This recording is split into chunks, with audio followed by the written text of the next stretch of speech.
thank you so much for coming to the Networking Spark. Super excited to have you here. You've made a long journey, so I really appreciate you coming all this way. So Neil, I'm going to start off with, you have got nearly 70,000 YouTube followers and 7,000 Instagram followers. How did you do that? So we started our YouTube channel when we started the business. So about 4 years ago.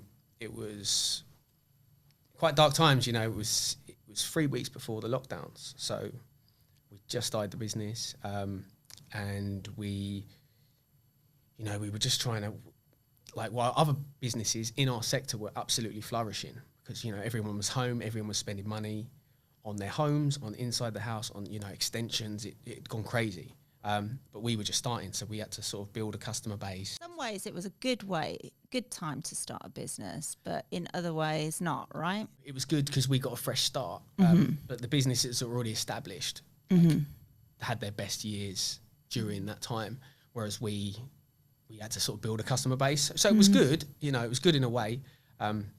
Yeah, and then my fiancée said to me, "Why don't we start a YouTube channel?" I was like, I don't know why we would do that, but okay. So we did that, and it was slow at first, you know, like anything. You know, I think I said to you, like, some nights we were sitting there on a Friday, glass of wine, and you'd see one little blue line come up to say that someone had viewed one of your videos, and that was incredible. And then, you know, and she's great at it, my fiancée. So she was every Sunday, regiment, you know, put a video up, and then fast forward 4 years, and we now get 140,000 views a month. So wow, that's incredible. Yeah, so it was with YouTube, it was sticking to that regime of once a week, at least for a year. Yeah. So it's being, like, determined and having a routine and doing things at the same time, and maybe having a lovely girlfriend, fiancée, to do it for you. Yes, of course. It's a hard slog, you know, the first year of a YouTube channel at least, you know, because you're not seeing much. But, you know, you have to put the blinkers on. You do, yeah, absolutely. And know where you're going. Yeah, exactly. And you just have to keep doing it, and then you start to see things start to change. And that's why a lot of channels don't make it, because they give up after 3 months. They're like, I can't. People lose patience, don't they? Yeah. But you'd say it takes about a year before you start noticing results. I'd say, about that. I mean, this was 4 years ago, so with algorithm changes, I'm not sure, but for us, definitely. Yeah, and I know it might seem a bit superficial for me to jump in and have that as the first question I ask you, because I really want to dive deep into why you're doing what you're doing and what it is you do. But with any business, marketing is, like, first and foremost. You don't get customers often without marketing, and obviously your social media, your YouTube is marketing, so it's hughtly important for any business owner, and that I think that should be the priority. Do you? It's like going back onto Instagram. Instagram for us is more like, I say this to my students, I'm like, Instagram is your portfolio. You know, and it's so important. I say to them, like, and I teach them now with the academy. I'm like, I teach them not just how to upholster. I'm like, but I teach you how to shoot, how to photograph a piece of, how to really shoot well, and show, and how to edit that picture and how to make it, because that is your wall, and it's free. Gosh. You know, it's a free portfolio that the public can see. YouTube's definitely more for people that are trying to have a go themselves, or, you know, I think everyone's on YouTube for that, aren't they? But so you are multi-talented, and you are not only you're doing so much. So let's dive deep into exactly what you do. What is Facelift Interiors? Well, Facelift Interiors is a high-end furniture company, essentially. We do reupholstery, bespoke upholstery, very high quality. And so, that's, we do, so if you want your sofa recovered, we'll do that. We'll take it away and recover it for you. Or if you want a bespoke piece made for you, like for your house to fit in that exact space, we can do that as well.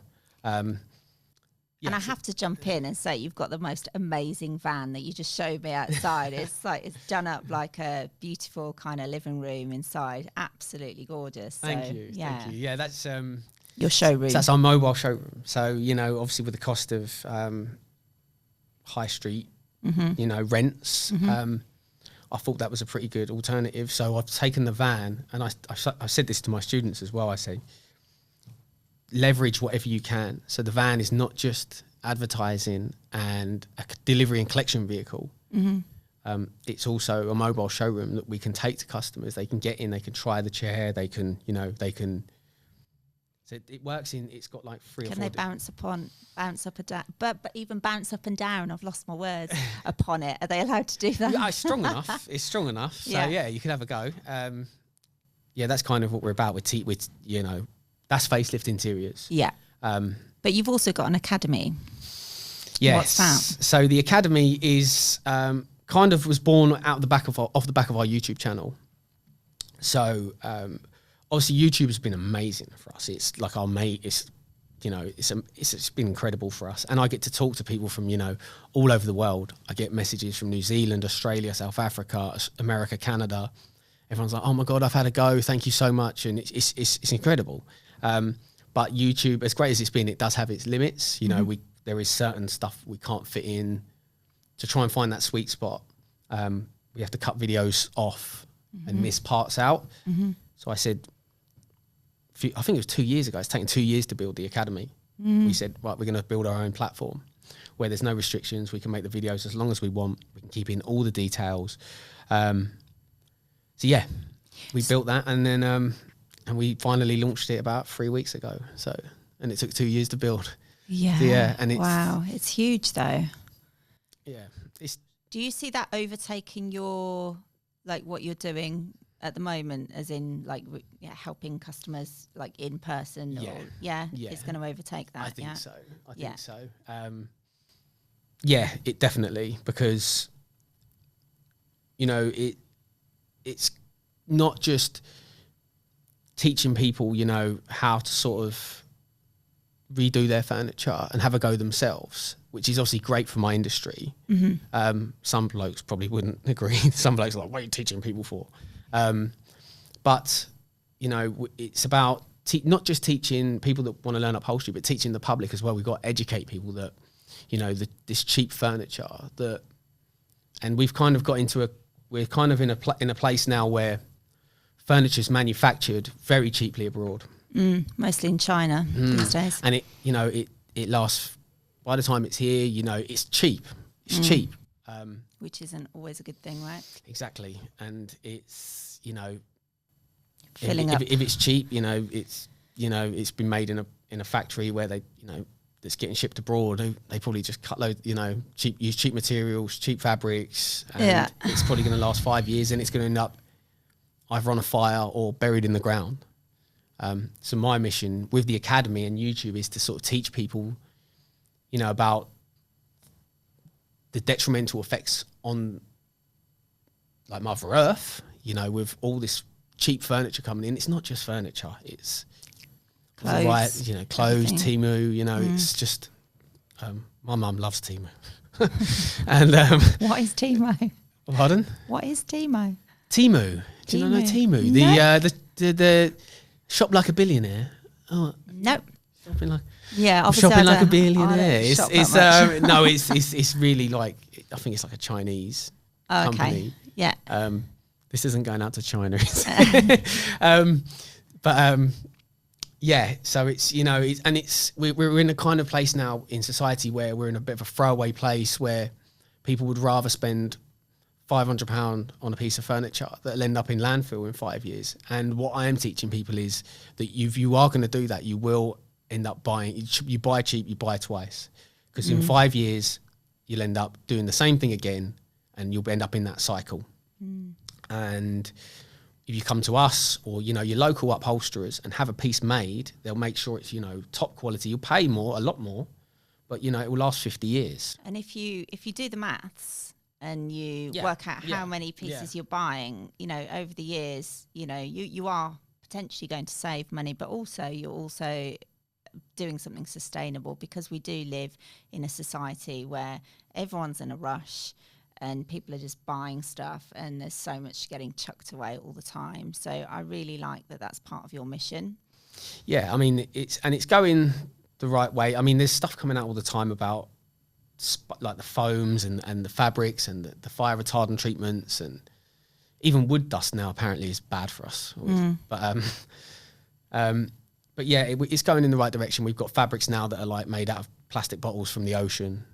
There's actually fabrics now that are made out of, you know, totally recycled plastic. And, you know, my mission is to sort of teach people, you know, spend a bit more, go for the quality, and it will last you generations. I have to say, I did that once.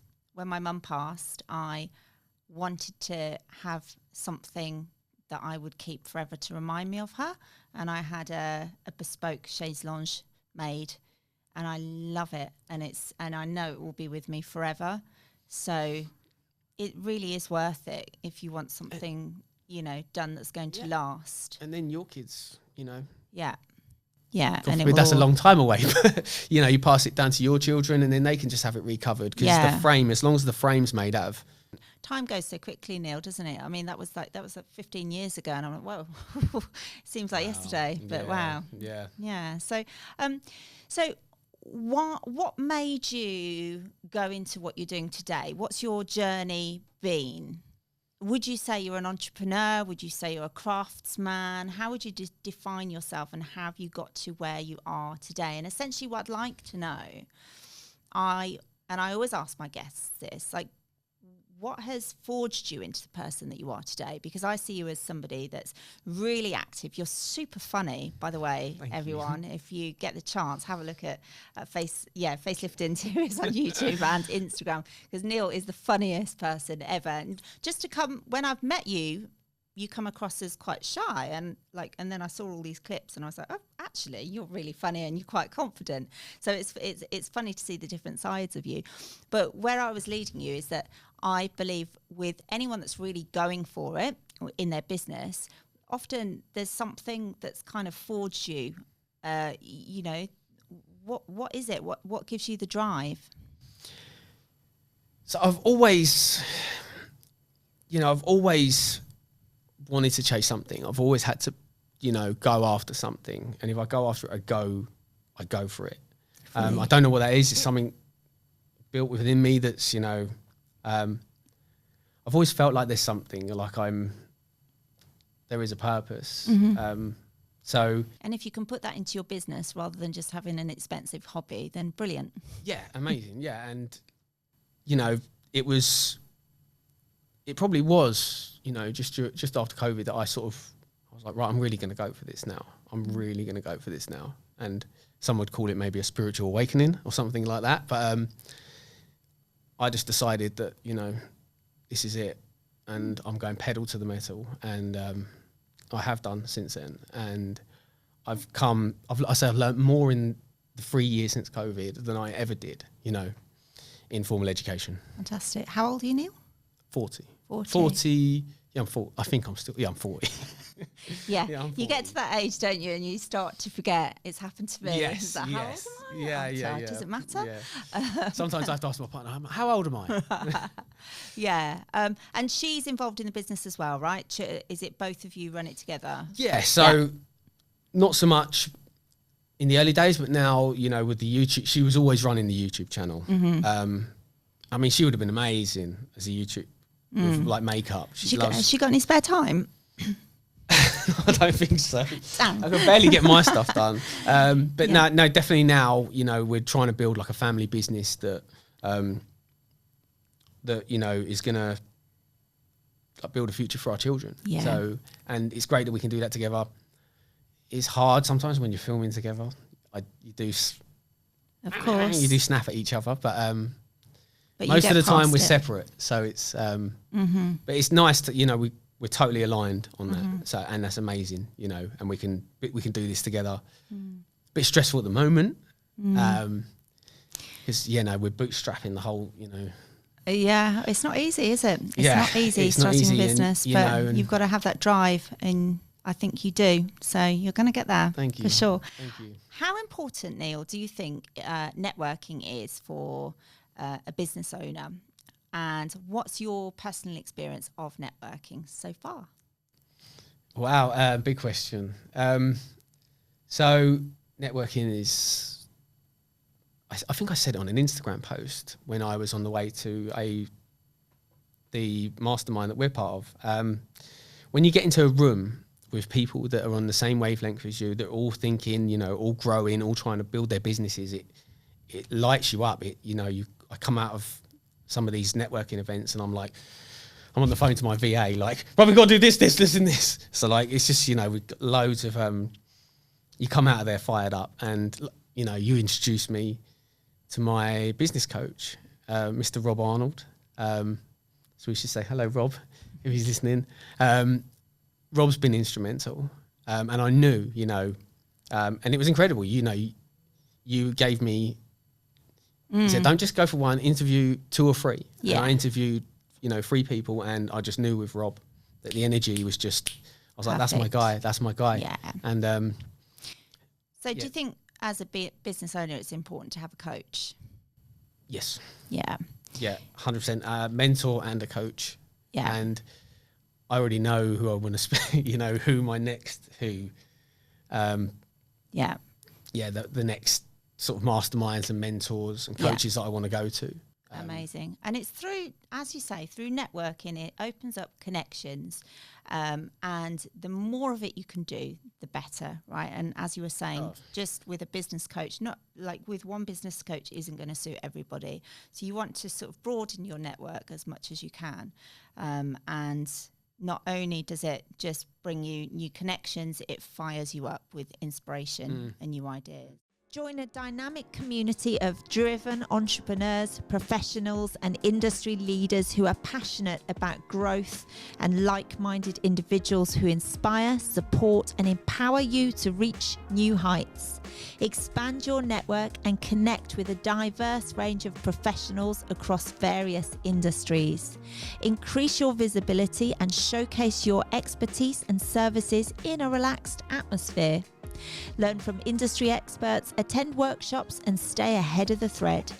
Build genuine connections that can lead to new clients, partnerships, and collaborations. Boost your confidence. Surround yourself with a supportive community that believes in your success. So don't miss out on this opportunity to ignite your business growth. Join Spark Business Networking to unlock endless possibilities for your entrepreneurial journey. Spark Business Networking, where connections ignite success. A coach is more day-to-day, but a mentor can sort of teach you the stuff that I wouldn't do that, I've done that, and that was where I failed. It's a fast track, you know, they can sort of guide you around road bumps that they hit. And it's the same with networking, you know. I've walked into rooms before and then come out like, I'm like, right. Buzzing. Yeah, I'm going to ring my secretary now and be like, we got to do this, and this. Yeah. She's like, we haven't got time. I was like, just do it. So, yeah. Amazing. So I always say amazing. I've got to stop saying amazing. What word can I use instead, Neil? Apparently I say right guys all the time when I'm filming. And even my little nephew, he said to me the other week, all I say is right. Do you know, I really can't stand, there's a TikToker who does that a lot. I mean, it's kind of enthusiastic, right, guys? I suppose. Yeah, I know. Apparently I say it a lot. I'm like every 5 minutes. I'm like, right, guys. And it's only when you start to watch yourself back that you realise these kind of like habits that you have. And it's through podcasting that I've realised I say amazing far too much. Yeah. So I'm going to stop right now. If I do, you can like throw the water on me, but just watch the equipment. So earlier you dropped a word, spirituality. So what is your take there? Let's go deeper. Okay. Have you had any, so are you spiritual first of all? Yes. Okay. Definitely. Go into some more detail if you would, if you don't mind sharing. Yeah, I just, it was during a few years back, and I started questioning things. I was like, does this have to be this way? And, and I was struggling at the time. I found it quite stressful. So I found some techniques, and I started watching some content, and I was like, oh, I'm going to try that. So, you know, meditation was key for me now. And it's so important. And I know it makes me better in so many different ways. As a dad, you know, as dad of 2 young kids, I find that if I'm not meditating enough, I'm a lot snappier. So that's a massive part of my life now. And every morning I wake up and I write down, you know, and I think about, and I do it every morning and every night. I sit down and I say, because, you know, I've got 2 healthy kids, so I know that is. So you're practicing gratitude every night. Yeah. So I'm like, I'm already a millionaire. You know, I've got 2 healthy kids. I've got a roof over our heads. Yeah, money's a bit tight at the moment because we're, you know, putting everything into the academy. But yeah, I mean, you'll get there. If you can feed your kids and your kids are happy and healthy and you've got a roof over your heads, you are, what's the spiritual word, abundant. Totally. So I think as business owners, we can get so sort of lost in the to-do list and the millions of things to do, the millions of directions you get pulled in, that it's a really important practice to do exactly what you just said, to go, my gosh, I've got a roof over my head, I've got healthy kids, I'm actually really rich already. And if you start there, then you know you're going to do well. Exactly. Anything else that comes is a bonus, because if you can start from that every day. And gratitude changed my life. Like, I was doing it every morning, and then all of a sudden I was just like, I found myself walking around the supermarket. I was like, oh my God, like, look at all this food. We don't have to hunt for it. We don't have to, like, you know, we don't have to farm it. You know, it's just. And yet so many people take it for granted. You walk into a supermarket and you'll just see a lot of people just walking around like blind, half in a daze. And you're right. It's like, you don't have to kill it. You don't have to, you know, not that we have to eat meat, but, you know, it is when you just stop and look at everything from a bigger picture. It's an important exercise to do, I think, for sure. Yeah, like hot showers, running water, the fact that you can turn the tap, and you know, you're more. I think who is it that said it? Someone said that you know, living now, you're more. Even with not much, you know, you're you're wealthier than kings and queens of the past. For sure, absolutely. So I think you've just got to remember that. Agree. Where do you want to be in 10 years' time? On a beach. Would you not get bored? I don't. Yeah, probably. Yes. But do you have any aspirations? Because you're at the moment you're building this amazing academy. You're bringing up these beautiful young children. You've got a great partner. Do you also have a goal kind of list, a bucket list, if you like? There is, there's a few. There's a few. There's certain places I want to see, definitely. There's a number I want to hit with the academy, on YouTube as well. Should I say it? Because I said it the other day. I pulled myself, you know, because I was doing a bit of Instagram content, and I said, do you think we could get 100,000 followers by Christmas? And now I've put it out into the universe. I've just got to make it happen. So important to do that. Hold yourself accountable. Yeah, if you put it out there and you say it, and particularly if you say it on social media, then my goodness, you're going to do it because you've put it out there. So yeah, it's the best way, I think. Exactly. So, yeah, I tell people that a lot. If someone says, because I've done so much reading on it, on not just business but like spirituality as well. And you know, if someone says, oh, I could never do that. Well, you can't now, because your subconscious mind, you've told it that you could never do it. So it's like, okay, we can never do that. But if you tell yourself every day, like I've been doing this with business, I was like, we're going to do it. And then your subconscious mind will start to go, okay, let's work on this. And then you'll start doing things. And then before you know it. Yeah, totally agree. It's incredible. But I've done a lot on that. So what are your top tips for other business owners just starting out? Top tips for entrepreneurs? Read as much as you can. Have you got a top book to recommend? Oh, where do I start? There's one up there. What's that one? The one that I'm pointing to is .com Secrets by Russell Brunson. And it's a secrets trilogy, so there's 3 books. But Rob gave me them books, and I swear them books were written for me right now. I swear that Russell Brunson wrote them for me, because I'm, with the academy, we're having to learn. Like, it's kind of lit the entrepreneur up in me more, because I was just a upholsterer, furniture manufacturer before. Now I'm having to learn, marketing and, obviously social media, and then, funnels and websites and traffic and hot traffic and cold traffic, and all these different things. So they're incredible. If you're selling stuff online, then the Secrets Trilogy, incredible. Yeah. Because it's complicated being an entrepreneur, isn't it? People think, oh, it's brilliant. I'm working for myself. I'm my own boss. Amazing. And then it's like, oh, I've got to get good at accounts. So I need to do some editing. I need to get my social media under control. I definitely need to do marketing. There's so many different things to do. And then at the same time, create and deliver what you plan to do. Yeah, entrepreneurship is not for the... You don't go into... I wouldn't go into entrepreneurship thinking you're going to work less hours. No. What's your day look like? Starts at 4:30 in the morning. Same most days. Yeah, at the moment, 4:30 I'm up feeding the baby. I'm not doing that. My babies are like bigger than me, so yeah. I mean, go on. I can't wait for that day, but then I don't want to wish no. But 4:30 start, and then I'm at the gym for 5. Wow. In the gym. That was a quick feed. Yeah.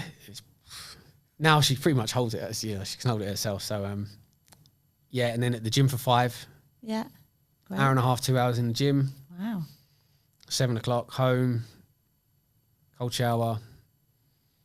All the things. Get the kids up and and then to work for 8.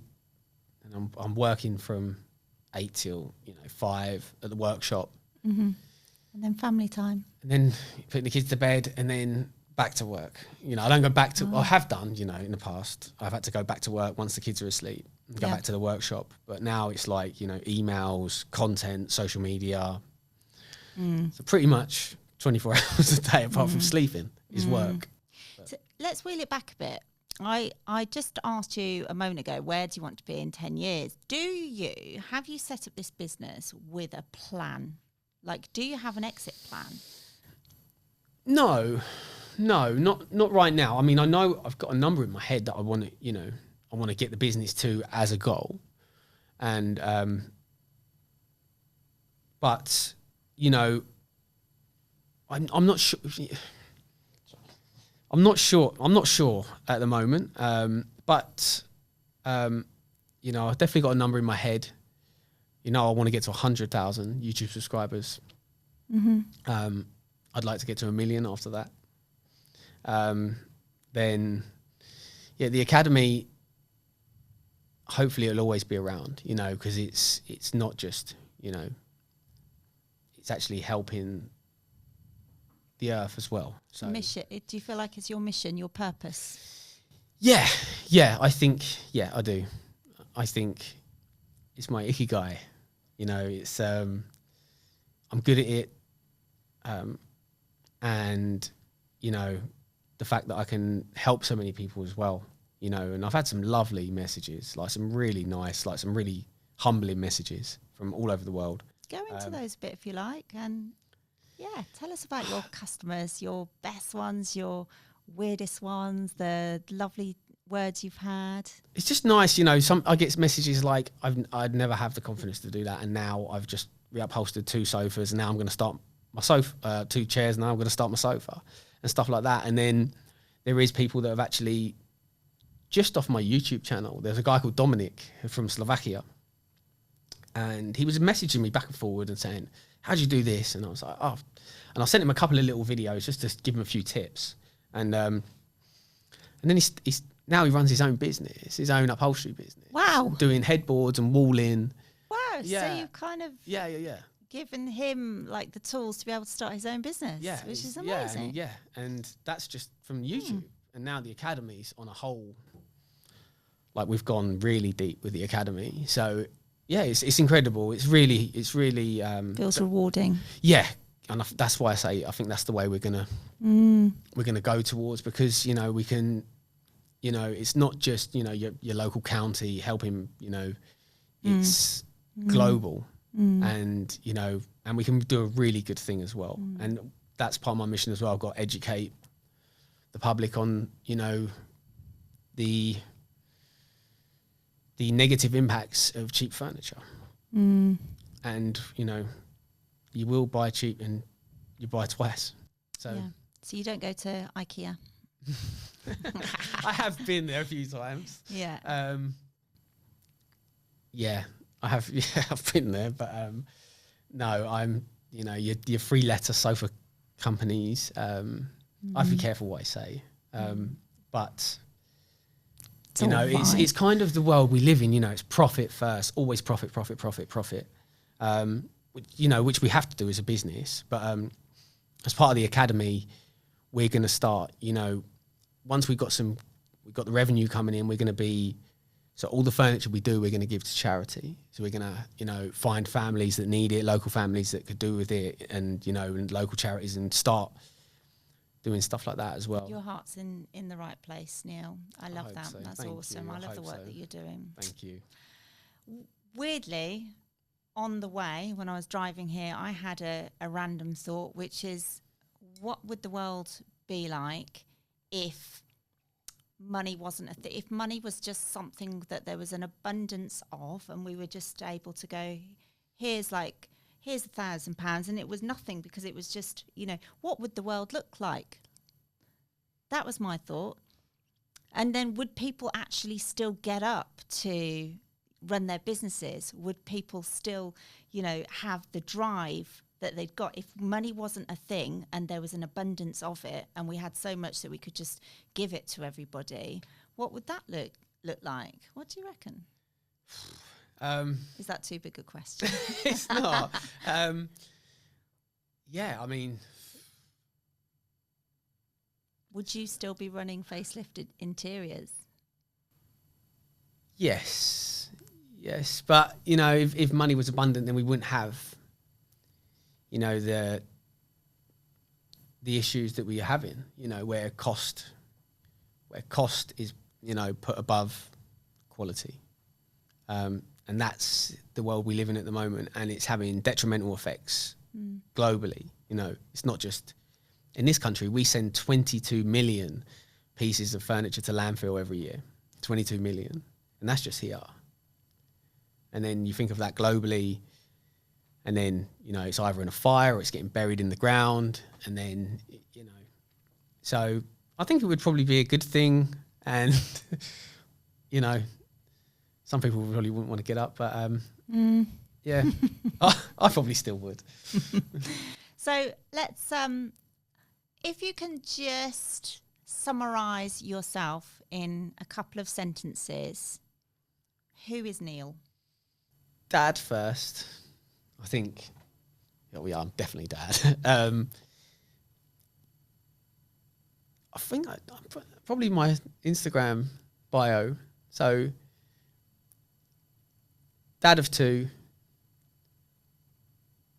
Facelift founder,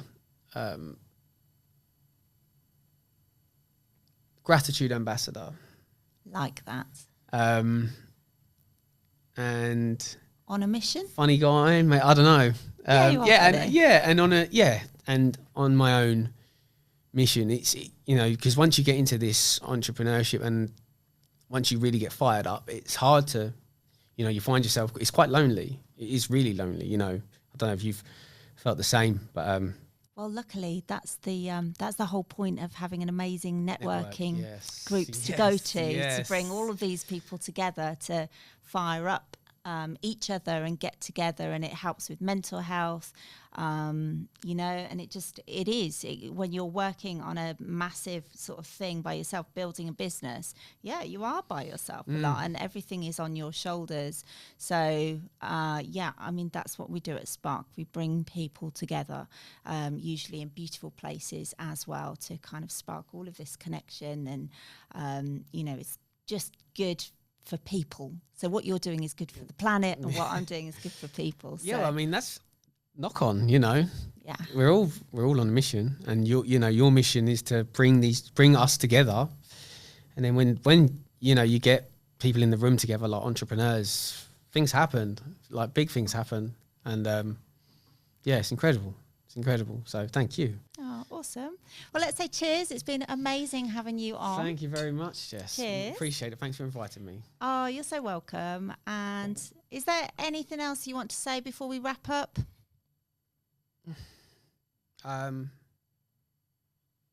I'll say it for you. Do go ahead and follow Facelift Interiors on YouTube. Yeah, They're funny. They're awesome. And Neil's super good at these little short clips, teaching you, but also making you laugh as well. So thank you so much for being a great guest, Neil. And thanks guys for watching the Networking Spark or listening. Thank you, Jess. Pleasure. Thanks for listening to the Networking Spark podcast. Hope you enjoyed that one. Next week, I'm interviewing somebody that's under 30 that owns several businesses and has managed to operate them so he can work on the businesses rather than in the businesses. His name is Vinny Barnes, and I really would love you to join us for the interview. See you next week.